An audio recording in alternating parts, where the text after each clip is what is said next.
Sirk sunutunna her bir çıkış zekinin ve ustatlığın öz oşlu sağlışı olup, olun kerviyerin öz manı var. Yellen yumruk ahıltıkı bedevleri, bakasına yetip olmayacak milli kımmatlığımız bolmak bilen, hazır kuvatta garıştı himişilik beytarıp vatanımızın yeten bele sepetlerinin aydın beyanlarıyla gözürlüğü, yinanlık bilen görünü hayran koyan bedevleri, bütün dünyada ulu meşhurluğu iyi olup, olur məlum olan at tohumlarının içinde en kadimlarının biridir. Olur dünya medeniyetinin qımmatlık hükmünde de aqrar edildi. Hazır kuvatta mehriban halkımızın bay meden mirasını şolsanı on bekişti bedevleri köpöltmek, ösürüp yetiştirmek, terbiyelemek ve seyislemek vardaki köp asırlık deyiplerini ayıqlı saklamak, öğrenmek, hemem uaqd etmek oyuncu qahraman arkadamızın başlaşılan giyin yerimli işleri hormatlı prezidentimiz Serdar Berdimuhamedov'un başta tolluğunda üstünlükle amalaşarlıya. Sonra qalqınış milli atısınnak oyunlar topunun çıkışları görküdürlü. Bu topor milli sirk sunuğutumuzu dünyada giyinden tanıtmağı, ulu qoşunt qoşmak bilen bir xatarda yurdumuzda yayvanlanırlayan davaralarda şanlı seneler münasibeti qurulyan medeni köpçülüklerin çarelerden çıkış edip ulun ehmiyetini ve derecesini belende götürüye. Acayip bedevlun gödüllüğü, çeyelliği, çapıp bariyan atın üstünlüğü dürlü çılşarındaki hareketleri yerine yetiriyen artistlerin ustaatlığı tomoşaçılarda yattan çıkmayacak tekirleri qallırıya.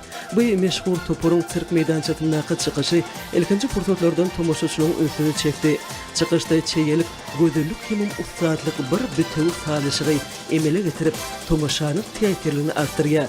Bu orta toporun ağzalarının öz işinde ustaatlık derecesine yetenliğine aydınlığı bilen görküdüye. Toporun tekin çıkışı şoğunu el çarpışmaları bilen karşılandı.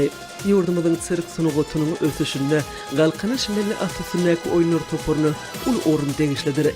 Bu topor 2007 yılda Türkmen halkının milli lideri, Türkmenistan'ın halk maslahatının başlığı qahraman arkadamızın tağıllatı bilen dörüdürlü.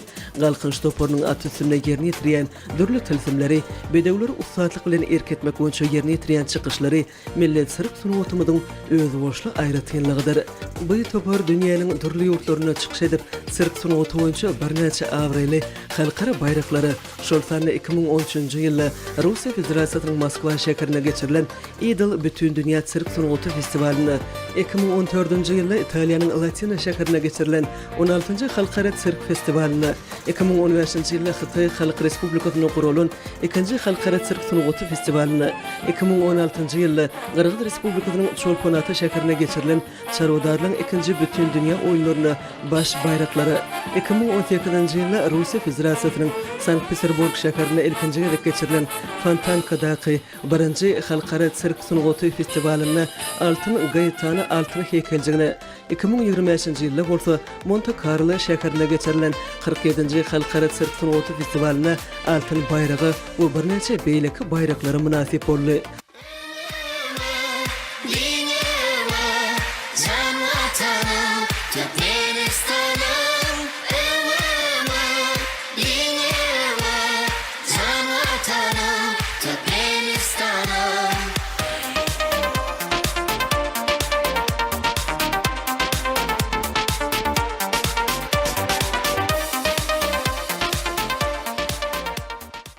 Sonra Gurbanoglu Berdimuhamedov adındaki Çağlar Sağıldış Dikeldiş Merkezine Becergi Alyans Çağlar atısını sirk meydançasına çıktılar.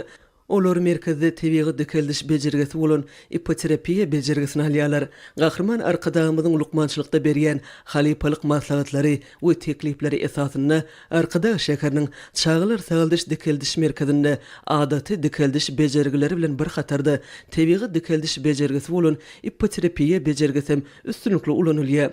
İpoterapiya hastanın beden ve ruhu yağdayını qoğulandırmak üçün adam bilen bedevun özara qatnaşını ulanyan sağıldış dikeldiş usuludur. Bu becergi yürek qan damar ulğumunun dayanış hareket, imit singdiriş, nerv ulğumunun kesellerini becermekte neticelerini urködiye. Çağa bu becergi işçen girişip onu adatı oyun hükmünü qabul ediye. Neticede dartqanlılık, qaharcanlık, qorqu yalı duygular aradan ayrılıyor. Sonra Ağçı Kepter adlı aydımsallı kompozisiya görküdürlü.